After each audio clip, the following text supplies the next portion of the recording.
What is it about government waste that A, surprises people, and B, terrifies people? In particular, people on the left who think government should rule the world and should not only rule the world, should be the end all to be all to everybody in the world. And I say that because this is MSNBC going over government waste from last year, just a smidge. They're like, we're going to take a peek and see if there's any waste. There's waste. And I want you to think about this number for a second, because it's huge to you and I. But the government, there was an Inspector General audit last year that showed over an 8-year period, the Social Security Administration made almost $72 billion in improper payments, a little less than 1% of payments in that time period. Now, the report also says that most of these improper payments were overpayments, not payments to deceased people or people who didn't qualify to receive these payments. At the same time, Jose, this effort by DOJ is to go through this agency like every other and try to weed out waste and fraud. Yeah, I mean, and also $72 billion, and that's without a comprehensive search. I mean, that's significant. That's more than significant in a lot of ways. But it's this fear of, watching people freak out over Doge. Okay, you freak out over Doge. You're upset. You're going to lose your job. But, there's 1,700 people that lost their job today working for Southwest. I don't see the Democrats out there going, oh, my God, 1,700 people. What are we going to do? Because there's dollars and cents in that. I work in an industry where dollars and cents have played a huge role over the last 3+ decades, where I've seen many of my friends who have been successful end up losing their jobs, myself included at times. It doesn't matter. It's a dollars and cents thing. When you don't have the opportunity to print your own money and your borrowing runs out, you've got to make serious decisions. This is $72 billion. That's a decent amount of money. Well, it's not quite 1%. They weren't looking that hard. We just want to remind everybody, this isn't overpayment. This is just us sucking at what we do. It's like, oh my God. It's incredible. And is Doge going to find a bunch of crap? Yes. Is it going to change the way that we're going to do things? I don't know. That's going to be over time. Because as much as finding a bunch of crap and finding fraud and waste and whatnot, the thing that I think maybe long-term, the most important thing that Doge can do is streamline our government, because we're at the point now where I look out there and I look at our government, I think, sweet mother of God. Like, what exactly are you guys using for programming? Like, this is incredible. So I think streamlining government on top of all of that other stuff is going to help long-term.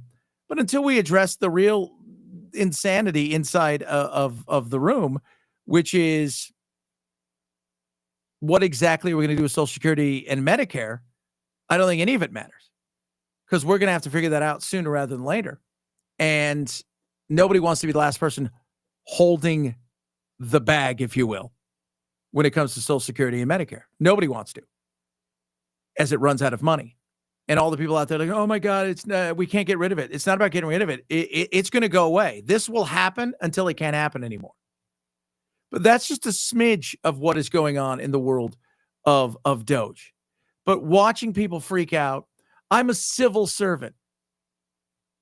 And they worked at Southwest for years. Never thought they were going to lose their job. It happens, and it's awful, and it sucks.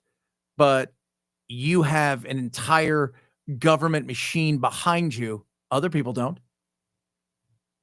That's just life. That's just the private sector. That's just what it is.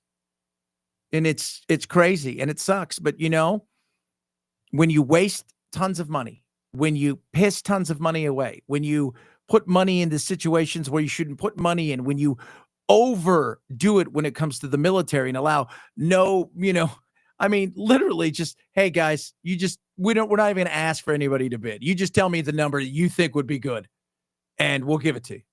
When you do these things, it's crazy. And I would love to be on one of those bids where it's like, all right, they're going to let us choose whatever we want. Put down a gazillion. Is that a real number?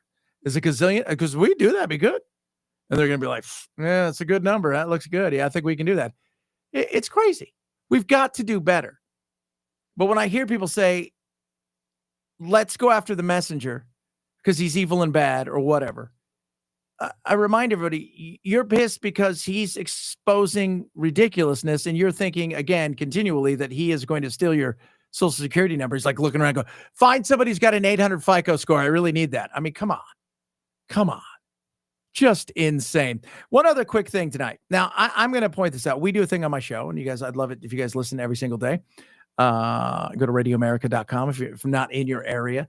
But I'm on a bunch of stations across the country, and I'm on from 6 a.m. to 9 a.m. Pacific, 9 till noon Eastern. Is we have a thing called Nature Will Mess You Up. And if you go into nature, you come to the realization that it's nature. Right? Like if you don't have a gun, chances are if other parts of nature meet up with you, you could be SOL. But sometimes we laugh at people because, well, they go into nature and they think, I'm a good person. And this bison knows I'm a good person. So it's going to let me pet it. And you walk right by the thing that says, don't pet the effing bison. And then the bison does something horrible and everybody's supposed to feel bad for you. I don't. And I saw this today and I thought, there's no way it's real. There's no way. But then I think, oh, I live in today's world. Of course it could be real. And I want you guys to look at this, and it is insane. And if it is real, and this is CNN, so my assumption is if they got it wrong, that's a them problem, not a me problem. Shark attacked tourists as she tried to take a picture, Turks and Caicos. She lost both of her arms, and it bit her in the ass, or right around there. Now, I'm laughed about this today because I think it's insane. If you're going to try to take a picture with a shark, and the shark they believe it is a bull shark. To give you an idea of what a bull shark is, it is arguably the most dangerous creature on the planet. There are other things that are more venomous, there are other things that kill more. I mean, my God, mosquitoes kill the most.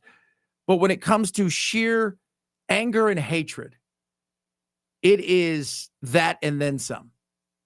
It is more dangerous than the likes of the great white or even a tiger shark. It has got more testosterone than a bull elephant or a rhinoceros. And if this is to be believed, a human being thought, hey, this is a good idea, and lost both her arms. And I can't feel sorry for that. Like, the first thing that came to my mind, if that happened to me, because I was trying to take a picture with an animal I knew could hurt me, and I lost both my arms, my friends would, would he die of embarrassment? Total embarrassment. Like, my friends would bust my balls. Now, they're trying to raise money, and God bless her, I hope she recovers and everything. But just a reminder, people, when you go into nature, first and foremost, it will mess you up. Okay? That's vitally important that you remember nature can do nature shit. And secondly, if it's a petting zoo, by all means, pet. If it's the wild and you want to take a picture with it, maybe don't, or you might suffer the consequences. Not trying to be a dick, just trying to be a smidge honest on that one. Follow along across all of my social media at Chad Benson Show, your Twitter /X, Instagram. Like and subscribe at the YouTube, Chad Benson Show TV. And of course, check out the radio show 6 to 9 Pacific, Monday through Friday, nationwide. You guys have a good one. We'll do it again tomorrow.